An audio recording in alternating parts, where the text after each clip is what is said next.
अवतार सिंह जी, जज पटियाला से। श्री हरिवंशवासी आजाद श्रीवास। महाराज जी, आपके चरणों में कोटि कोटि दंडवत प्रणाम।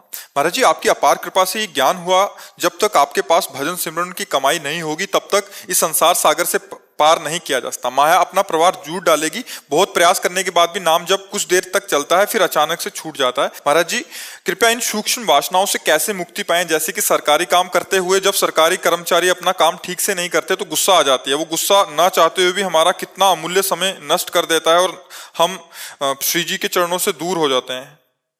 देखो, गुस्सा नहीं करना ये हम नहीं कहते, गुस्सा का नाटक करना है। गुस्सा तो करना ही पड़ेगा, असलियत में नहीं होनी चाहिए। जगत एक नाटक मंच है, इस नाटक मंच पे गुस्सा करना है। बिना गुस्सा के आप अपने जैसे जन हैं सेवा में, आप ऐसे बात करो कि आपने गलती की, आपको नहीं करना चाहिए। कुछ दिन बाद आपका उपहास होने लगेगा, नहीं, अवहेलना होने लगी। गलती की ना तुम, बस अगर अगली बार ये पुनरावृत्ति हुई ना तो आप समझ सकते हैं इतना ही काफी है। गुस्सा का नाटक करना है, और उस नाटक को अगर हम सत्य में क्रोध में उतार देंगे तो दोष आ जाता है, और अगर हम उसे नाटक रूप में करें और वो कर्म भगवान को समर्पित कर दें तो भगवत प्राप्ति का हेतु हो जाएगा। जैसे गुरु को शिष्य के प्रति दोष दर्शन करने का अधिकार है और क्रोध करने का अधिकार है।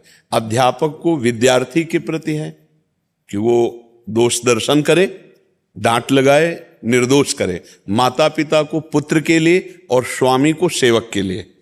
स्वामी ही होता है अपने अपने पद पर बैठ करके अपने नीचे वालों को अपनी राष्ट्र सेवा, अपनी समाज सेवा के अनुकूल चलाना।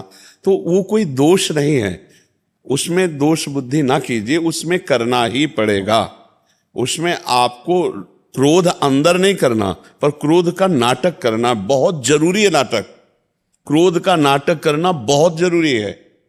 अगर नहीं करेंगे तो नहीं बनेगा।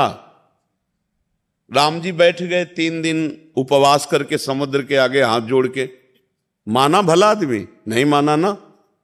जब लक्ष्मण बाण सरासनानु शोषों वारिद विशिक्र सानु सठ सन विलय कुटिल सन प्रीति सहज कृपन सन सुंदर नीति ममता रथ सन ज्ञान कहानी अति लोभी सम विरति बखानी कामी सम जिम हरि कथा ऊसर बीज बय फल जथा लाव अग्नि बाण अभिसंधान करते सोख लेते समुद्र को कनक थार भरी मणिगण नाना विप्र रूपत आयो तजमाना। 3 दिन उपवास कर रहे थे, मान जाता। जब अग्नि बाण संधान कर लिया तो थाल में विविध प्रकार के रत्न भरकर ब्राह्मण रूप में आया कि प्रभु ब्राह्मणों पर अस्त्र नहीं चलाते। हुआ ना, विनय न मानत जलद हिजड़ गए 3 दिन बीत, और बोले राम सकोप तब भय बिन होए न प्रीति। तो ये सिद्धांत, सकोप माने क्रोध युक्त होकर, अंदर से क्रोधित नहीं होना, बाहर से क्रोध का नाटक करना। और रही नाम निरंतर चलने की बात, तो ये सिद्धों में नाम निरंतर चलता है। साधक को नाम चलाना पड़ता है, बार बार हठपूर्वक चिंतन कर। हमने एक दिन एक साधक से कहा था कि 5 मिनट में एक बार राधा नाम का अभ्यास कर लो, और अगर ये 24 घंटे तुम्हारा भजन न करवा दे तो बता ला। 5 मिनट में एक बार, कोई अब भजन नहीं पढ़ रहा, 5 मिनट में एक बार बोल दो राधा। अब अगला 5 मिनट खाली ना जाए, तुम ध्यान रखना। तो कितनी बार राधा नाम हो जाएगा, ध्यान रखना कि वो राधा बोलना है अगले 5 मिनट में। बार बार राधा नाम का स्मरण आता है। हमको मन को फंसाना है, मन ने हमको फंसा लिया।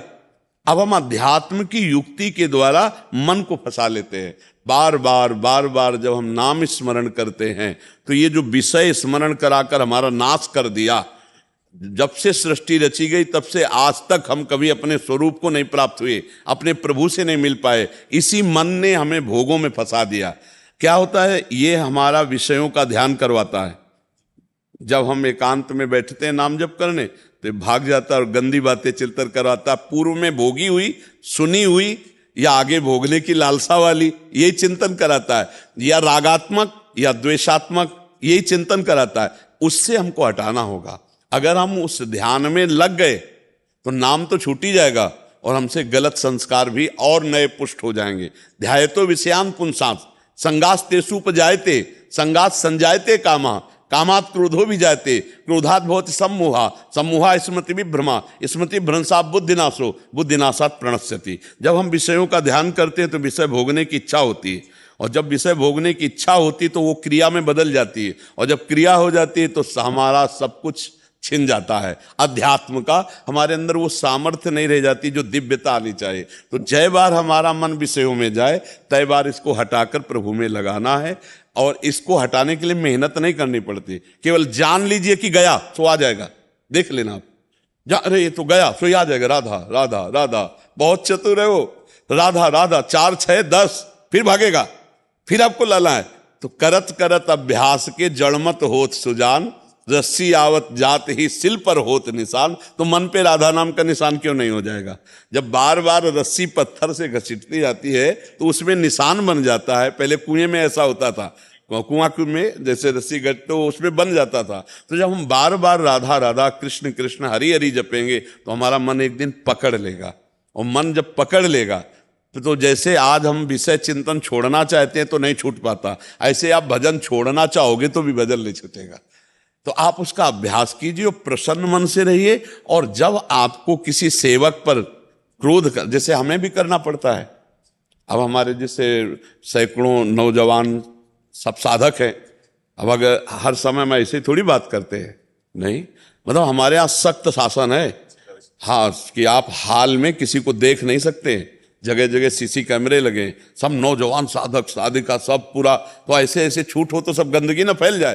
तो मिठास उतनी जितने में, अब ऐसा नहीं कि प्यार ना करते हो, सबको बैठा आज क्या पाने की इच्छा है, आज क्या बनना चाहिए, खवाना पियाना हंसाना खिलाना, ये भी है। और शासन भी कि अगर तुमने कहीं कोई गलत बात हमने सुनी तो बस फिर सख्त शासन। तब जब भय है तब बिनु भय होए ल प्रीति, ऐसे थोड़ी चले। अपना लड़का भला देख लो, 1 2 लड़का होता है काबू में रहता है, आप उसे कहो मोबाइल छोड़ दो, भला छोड़ के दिखा दे। और यहाँ सैकड़ों है साधु, केवल 4 5 के पास मोबाइल है जो सेवा में है, नहीं किसी के पास मोबाइल नहीं, किसी को टीवी ले, किसी का कोई मनोरंजन ले, जो भोजन बोलता है खाओ और भजन। तो क्रोध दिखाना पड़ता है, दहाड़ना पड़ता है, तो वो नाटक कर रहे हैं। और अंदर से पूछो तो सबके चरणों में प्रणाम करते हैं, सब में भगवान है, किसी से क्रोध नहीं है। तो ऐसा करना चाहिए, आपको भी कर। ये जगत नाटक है, इस नाटक में आपको जो रोल मिला है वो आपको रोल करना ही पड़ेगा। चाहिए महर्षि, एक बात महर्षि, जैसे आत्मसमर्पण है, आत्मसमर्पण कैसे संपूर्ण हो? वो उसमें एक स्थिति से आगे लगता है जहां संपूर्ण, जब चिंता होगी तो मतलब समर्पण नहीं हुआ। सुनो, अपबल अपबल तपबल और बाहुबल, चौथो बल है दाम, सूर किशोर कृपाते सब बल हारे को हरिनाम। आत्मसमर्पण तभी होता है जब चारों तरफ कोई हमारा नहीं दिखाई देता। ये हमारे किए नहीं होगा, ये परिस्थिति आती है। जैसे द्रौपदी जी को जब घसीट कर महल से दुशासन ला रहा है तो उसी समय भगवान को पुकारती, लेकिन भगवान को नहीं पुकारा, क्योंकि उनको बल था कि मेरे 5 महावीर पति हैं। फिर था कि भीष्म पितामह जैसे सभा में बैठे हैं, ऐसी सभा में मेरे साथ दुर्व्यवहार कैसे हो सकता है जहां इतने बड़े धर्मात्मा बैठे। लेकिन जब वहां गई तो देखा 5 पति सर झुकाए हैं, देखा भीष्मादि कोई बोल नहीं रहे, अपने हाथ से, अभी भी श्री कृष्ण को नहीं पुकारा, आत्मसमर्पण नहीं, अपने हाथ से जब थक गई तब दांत से, अब लगा कि दांत से भी झटके में फिर तो निर्वस्त्र हो जाएंगे, क्योंकि एक वस्त्रा थी रजस्वला थी, तो बस दांत से छोड़ दिया। पूरा भरोसा, हे द्वारिका वासिन श्री कृष्ण, हे गोविंद। तो यही भगवान का वस्त्रावतार हो गया, अपार अंबार लग गया वस्त्र का, लेकिन बाजू से वस्त्र नहीं हट पाया। नहीं, जब तक हमारा कोई अन्य बल है, रुपए का बल, पद का बल, व्यवहार का बल, बुद्धि का बल, तब तक हमारा पूर्ण समर्पण नहीं हो पाता। और जब ऐसी परिस्थिति आती है कि अब तो कोई सहारा नहीं है, अब गए, जैसे गजेंद्र, जब तक उसकी हाथी हाथिनियां साथ देती रही तब तक भगवान को नहीं पुकारा, और जब घसीट के ग्राह ले गया अंदर, इतनी सूंड बची, अब लगा कि ऐसे हुए तो मरे, सोई पुकारा हरि। तो हम लोग देहाभिमानी हैं, कुछ न कुछ पकड़े रहते हैं, कहीं विद्या का, कहीं धन का, कहीं पद का, कहीं कोई न कोई बल हमारा रहता है। और सुनेरी मैंने निर्बल के बलराम, निर्बल के बलराम। जब हम निर्बल हो जाएंगे तब हमारा आत्मसमर्पण हो। और वैसे भी आत्मसमर्पण कोई बदमाश तब करता है जब एक को गोली काम नहीं करती। ले जब अब ये लगा कि गोली खत्म और अब सीधे गोली आएगी जब ये होता चारों तरफ से घिर गए, अब भागने का रास्ता नहीं, अब कोई बस नहीं, ऐसे हो जाता है। हाँ, तो ये है संपूर्ण आत्मसमर्पण। तब जब हार गए, ना मन संभाल पा रहे, ना इंद्रियां संभाल पा रहे, तब अंदर ही अंदर ये अहंकार गलित होता रहता है और ये होता है प्रभु मैं हार गया हूं, अब आप संभाल लो, अब आप संभाल लो। तो वही जो अंदर आर्त भाव आता है, वहीं से शरणागति पुष्ट होती है, वो अंदर की होती है।